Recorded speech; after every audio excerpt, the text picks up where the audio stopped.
سورت کے آیت نمبر 21 کے فقرے اذ انذر قومہ بالاحقاف سے ماخوذ ہے۔ ایک تاریخی واقعے سے متعین ہو جاتا ہے جس کا ذکر آیات 29 یا 32 میں آیا ہے۔ ان آیات میں جنوں کے آنے اور قرآن سن کر واپس جانے کا جو واقعہ بیان ہوا ہے وہ حدیث و سیرت کے متفقن علیہ روایات کی روح سے اس وقت پیش آیا تھا جب نبی صلی اللہ علیہ وسلم طائف سے مکہ معظمہ کی طرف پلٹتے ہوئے نخلا کے مقام پر ٹھہرے تھے، اور تمام معتبر تاریخی روایات کے مطابق آپ صلی اللہ علیہ وسلم کے طائف تشریف لے جانے کا واقعہ ہجرت سے 3 سال پہلے کا ہے۔ لہٰذا یہ متعین ہو جاتا ہے کہ یہ سورہ 10 نبوی کے آخر یا 11 نبوی کے ابتدائی زمانے میں نازل ہوئی۔ سن 10 نبوی حضور صلی اللہ علیہ وسلم کی حیات طیبہ میں انتہائی سختی کا سال تھا۔ 3 برس سے قریش کے تمام قبیلوں نے مل کر بنی ہاشم اور مسلمانوں کا مکمل مقاطعہ کر رکھا تھا، اور حضور اپنے خاندان اور اپنے اصحاب کے ساتھ شہب ابی طالب میں محصور تھے۔ قریش کے لوگوں نے ہر طرف سے اس محلے کی ناکہ بندی کر رکھی تھی جس سے گزر کر کسی قسم کی رسد اندر نہ پہنچ سکتی تھی۔ صرف حج کے زمانے میں یہ محصورین نکل کر کچھ خریداری کر سکتے تھے، مگر ابو لہب جب بھی ان میں سے کسی کو بازار کی طرف یا کسی تجارتی قافلے کی طرف جاتے دیکھتا، پکار کر تاجروں سے کہہ دیتا کہ جو چیز یہ خریدنا چاہیں اس کی قیمت اتنی زیادہ بتاؤ کہ یہ خرید نہ سکیں، پھر وہ چیز میں تم سے خرید لوں گا اور تمہارا نقصان نہ ہونے دوں گا۔ متواتر 3 سال کے اس مقاطعے نے مسلمانوں اور بنی ہاشم کی کمر توڑ کر رکھ دی، اور ان پر ایسے سخت وقت گزر گئے تھے جن میں بسا اوقات گھاس اور پتے کھانے کی نوبت آ جاتی تھی۔ خدا کر کے یہ محاصرہ اس سال ٹوٹا ہی تھا کہ حضور صلی اللہ علیہ وسلم کے چچا ابو طالب جو 10 سال سے آپ صلی اللہ علیہ وسلم کے لیے ڈھال بنے ہوئے تھے وفات پا گئے، اور اس سانحے پر وہ مشکل 1 مہینہ گزرا تھا کہ آپ صلی اللہ علیہ وسلم کی رفیق حیات حضرت خدیجہ رضی اللہ تعالی عنہ بھی وفات پا گئی، جن کی ذات آغاز نبوت سے لے کر اس وقت تک آپ صلی اللہ علیہ وسلم کے لیے وجہ سکون و تسلی بنی رہی تھی۔ ان پے در پہ صدموں اور تکلیفوں کی وجہ سے حضور صلی اللہ علیہ وسلم اس سال کو عام الحزن یعنی رنج و غم کا سال فرمایا کرتے تھے۔ حضرت خدیجہ اور ابو طالب کی وفات کے بعد کفار مکہ نبی صلی اللہ علیہ وسلم کے مقابلے میں اور زیادہ دلیر ہو گئے، پہلے سے زیادہ آپ کو تنگ کرنے لگے، حتیٰ کہ آپ کا گھر سے باہر نکلنا بھی مشکل ہو گیا۔ اسی زمانے کا یہ واقعہ ابن ہشام نے بیان کیا ہے کہ ایک روز قریش کے اوباشوں میں سے ایک شخص نے سر بازار آپ کے سر مبارک پر مٹی پھینک دی۔ آخر کار آپ اس ارادے سے طائف تشریف لے گئے کہ بنی ثقیف کو اسلام کی طرف دعوت دیں، اور اگر وہ اسلام نہ قبول کریں تو انہیں کم از کم اس بات پر آمادہ کریں کہ وہ آپ کو اپنے ہاں چین سے بیٹھ کر کام کرنے کا موقع دے دیں۔ آپ صلی اللہ علیہ وسلم کو اس وقت کوئی سواری تک میسر نہ تھی۔ مکے سے طائف کا سارا سفر آپ نے پیدل طے کیا۔ بعض روایات کی روح سے آپ تنہا تشریف لے گئے تھے، اور بعض روایات کے مطابق آپ کے ساتھ صرف حضرت زید بن حارثہ رضی اللہ تعالیٰ عنہ تھے۔ وہاں پہنچ کر چند روز آپ نے قیام کیا اور ثقیف کے سرداروں اور معززین میں سے ایک کے پاس جا کر بات کی، مگر انہوں نے نہ صرف یہ کہ آپ کی کوئی بات نہ مانی بلکہ آپ کو صاف نوٹس دے دیا کہ ان کے شہر سے نکل جائیں، کیونکہ ان کو اندیشہ ہو گیا تھا کہ کہیں آپ کی تبلیغ ان کے نوجوانوں کو بگاڑ نہ دے۔ مجبوراً آپ کو طائف چھوڑ دینا پڑا۔ جب آپ وہاں سے نکلنے لگے تو ثقیف کے سرداروں نے اپنے ہاں کے لفنگوں کو آپ کے پیچھے لگا دیا۔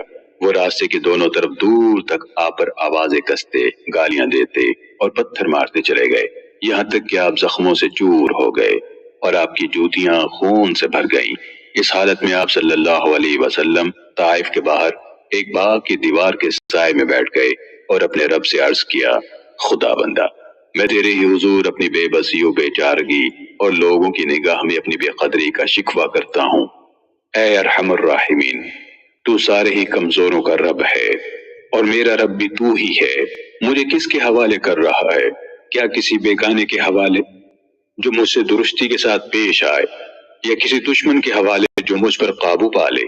اگر تو مجھ سے ناراض نہیں ہے تو مجھے کسی مصیبت کی پرواہ نہیں، مگر تیری طرف سے عافیت مجھے نصیب ہو جائے تو اس میں میرے لیے زیادہ کشادگی ہے۔ میں پناہ مانگتا ہوں تیری ذات کے اس نور کی جو اندھیرے میں اجالا اور دنیا اور آخرت کے معاملات کو درست کرتا ہے۔ مجھے اس سے بچا لے کہ تیرا غضب مجھ پر نازل ہو، یا میں تیرے عذاب کا مستحق ہو جاؤں۔ تیری مرضی پر راضی ہوں یہاں تک کہ تم مجھ سے راضی ہو جائے۔ کوئی زور اور طاقت تیرے بغیر نہیں۔ دل شکستہ و غمگین پلٹ کر جب آپ صلی اللہ علیہ وسلم قرن المنازل کے قریب پہنچے تو محسوس ہوا کہ آسمان پر ایک بادل سا چھایا ہوا ہے۔ نظر اٹھا کر دیکھا تو جبرائیل علیہ السلام سامنے تھے۔ انہوں نے پکار کر کہا، آپ کی قوم نے جو کچھ آپ کو جواب دیا ہے اللہ نے اسے سن لیا۔ اب یہ پہاڑوں کا منتظم فرشتہ اللہ نے بھیجا ہے۔ آپ جو حکم دینا چاہیں اسے دے سکتے ہیں۔ پھر پہاڑوں کے فرشتے نے آپ کو سلام کر کے عرض کیا، آپ فرمائیں تو دونوں طرف کے پہاڑ ان لوگوں پر الٹ دوں۔ آپ صلی اللہ علیہ وسلم نے جواب دیا، نہیں، بلکہ میں امید رکھتا ہوں کہ اللہ ان کی نسل سے وہ لوگ پیدا کرے گا جو اللہ وحدہ لا شریک کی بندگی کریں گے۔ اس کے بعد آپ چند روز نخلہ کے مقام پر جا کر ٹھہر گئے۔ پریشان تھے کہ اب کیسے مکے واپس جاؤں۔ طائف میں جو کچھ گزری ہے اس کی خبریں وہاں پہنچ چکی ہوں گی۔ اس کے بعد تو کفار پہلے سے بھی زیادہ دلیر ہو جائیں گے۔ انہی ایام میں ایک روز رات کو آپ صلی اللہ علیہ وسلم نماز میں قرآن مجید کی تلاوت فرما رہے تھے کہ جنوں کے گروہ کا ادھر سے گزر ہوا۔ انہوں نے قرآن سنا، ایمان لے آئے، واپس جا کر اپنے قوم میں اسلام کی تبلیغ شروع کر دی، اور اللہ تعالیٰ نے اپنے نبی کو یہ خوشخبری سنائی کہ انسان چاہے آپ کی دعوت سے بھاگ رہے ہوں مگر بہت سے جن اس کے گرویدہ ہو گئے ہیں اور وہ اسے اپنی جنس میں پھیلا رہے ہیں۔ یہ حالات تھے جن میں یہ سورہ مبارکہ نازل ہوئی۔ جو شخص بھی ایک طرف ان حالات نزول کو دیکھے گا اور دوسری طرف اس سورت کو بغور پڑھے گا، اسے اس امر میں کوئی شبہ نہ رہے گا کہ فی الواقع یہ محمد صلی اللہ علیہ وسلم کا کلام نہیں ہے، بلکہ اس کا نزول اللہ زبردست اور دانا کی طرف سے ہے۔ اس لیے کہ اول سے آخر تک پوری سورت میں کہیں ان انسانی جذبات و تاثرات کا ایک ادنا شائبہ تک نہیں پایا جاتا جو ان حالات سے گزرنے والے انسان کے اندر فطری طور پر پیدا ہوتے ہیں۔ اگر یہ محمد صلی اللہ علیہ وسلم کا کلام ہوتا جنہیں پے در پہ صدمات اور مصائب کے بے پناہ ہجوم اور طائف کے تازہ ترین چرکے نے خستہ حالی کی انتہا کو پہنچا دیا تھا، تو اس سورہ میں کہیں تو ان کیفیت کا عکس نظر آتا جو اس وقت آپ کے دل پر گزر رہی تھی۔ اوپر ہم نے حضور صلی اللہ علیہ وسلم کی جو دعا نقل کی ہے اسے دیکھیے، وہ آپ کا اپنا کلام ہے۔ اس کا لفظ لفظ ان کیفیات سے بھرپور ہے، مگر یہ سورت جو اسی زمانے اور انہی حالات میں آپ ہی کی زبان مبارک سے ادا ہوئی ہے ان کے ہر اثر سے قطعی خالی ہے۔ سورت کا موضوع کفار کو ان گمراہیوں کے نتائج سے خبردار کرنا ہے جن میں وہ نہ صرف مبتلا تھے بلکہ بڑے اصرار اور غرور و استکبار کے ساتھ ان پر جمے ہوئے تھے، اور الٹا اس شخص کو ہدف ملامت بنا رہے تھے جو انہیں ان گمراہیوں سے نکالنے کے لیے کوشاں تھا۔ ان کے نزدیک دنیا کی حیثیت محض ایک بے مقصد کھلونے کی تھی اور اس کے اندر اپنے آپ کو وہ غیر جواب دہ مخلوق سمجھ رہے تھے۔ توحید کی دعوت ان کے خیال میں باطل تھی اور انہیں اصرار تھا کہ ان کے معبود واقعی خدا کے شریک ہیں۔ وہ قرآن کے متعلق یہ ماننے کو تیار نہ تھے کہ یہ خداوند عالم کا کلام ہے۔